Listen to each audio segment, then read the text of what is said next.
Hello and happy cold spring break Monday, naturally, from Radically Rational and radicallyrational.com.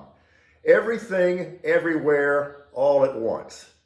That doesn't just describe a movie that cleaned up at the Oscars, it describes Monday in both news and sports. President Biden will address the nation this morning to address this financial situation that we're facing right now. We had the huge bank collapse of SVB on Friday, and then Signature Bank got shut down over the weekend.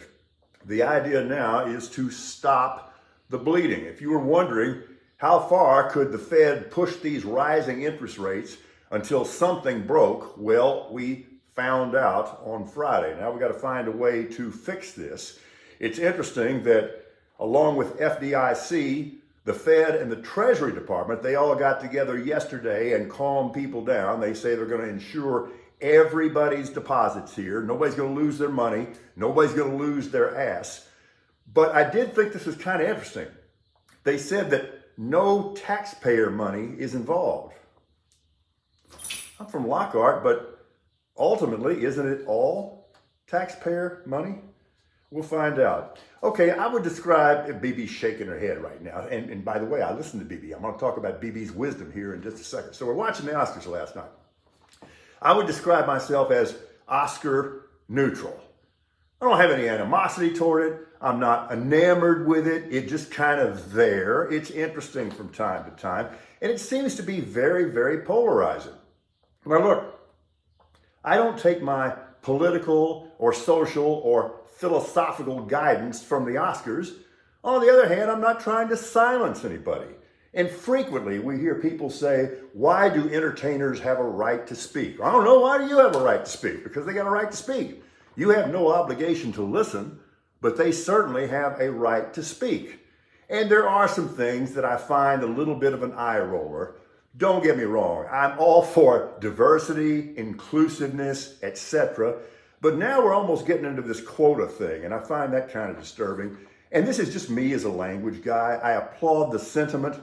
But anytime these days I hear somebody say, people who look like me, that's become a cliche. That's very trite. We're all individuals. Nobody looks like anybody else. They look like them.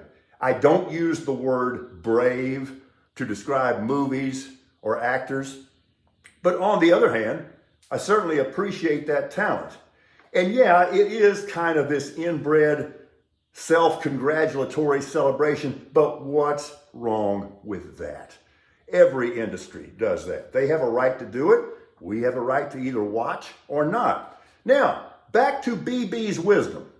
We were talking about this morning. She is applauding the fact, I think rightly so, that increasingly in the film industry, women are showing more of a willingness to kind of age naturally and gradually and in a natural, graceful fashion. And I think she's right.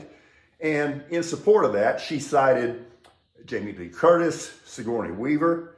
Let me say, first of all, I think BB's exactly right. And she put it this way, no more post-menopausal heroics. That's why BB's BB. So I'm for that. I will also say this, though. It's still a good thing that Jennifer Connelly is still fighting the good fight. You can, in fact, have it both ways. And I'll just take my ass whooping now. All right, so college basketball now begins its annual 3-week window of relevance. I'm not being that guy, but let's not deny it. Nobody pays any attention to college basketball during the season. No, it's all about the 3-week bacchanalia known as the Big Dance, only I won't call it that. It's the NCAA men's basketball tournament. Again, I'm not being sour about this. I'm going to watch. I'm going to enjoy it. I enjoy buffalo wings and cold beer at least as much as the next guy. And I've pretty well got Thursday just set aside for that. It's going to be fun. But it's all this faux devotion to it. We act like we, follow it all year long. We don't. We call it the greatest sports event in the world annually. It's good, but it's not that. And again, this isn't a big dance. They're not going dancing. They're going to play basketball, which these days means they're just going to jack up a bunch of threes, and it'll be entertaining. It's okay. But there's no Cinderella involved here. Cinderella is just somebody for Ron DeSantis to hate, I'm sure. So let's stay in our shoes. We got Bama, we got Kansas, we got Purdue, we got Houston. Now, I will say this. I like the Houston Cougars. They're pretty good.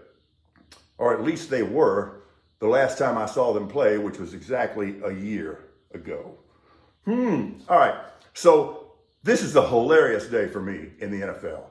It's the opening of the 2-day window of legal tampering. Legal tampering. Jumbo shrimp.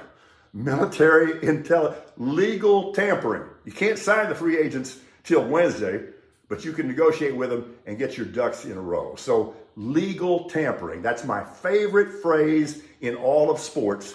That is even better than using the word contain as a noun. He lost contain. Well, I think we should all keep contain. Oh, Jalen Ramsey going to the Dolphins? You think he's been kind of playing off his reputation the last couple of years? I do. Okay, this is an important anniversary for me. And I'll tell you about it later. I'll put it on the blog at radicallyrational.com. BB doesn't know it yet, but we might even shoot an additional video.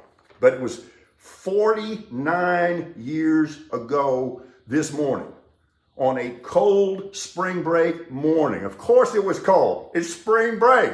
Doesn't matter that it was 95 degrees the day before. And this story involves intrigue, wind, cold, the biggest bass I ever caught, a near actual fist fight, followed by my hearing for the first time, woo, the damnedest piece of music I ever heard. And with that, we'll wish you a good Monday from Radically Rational.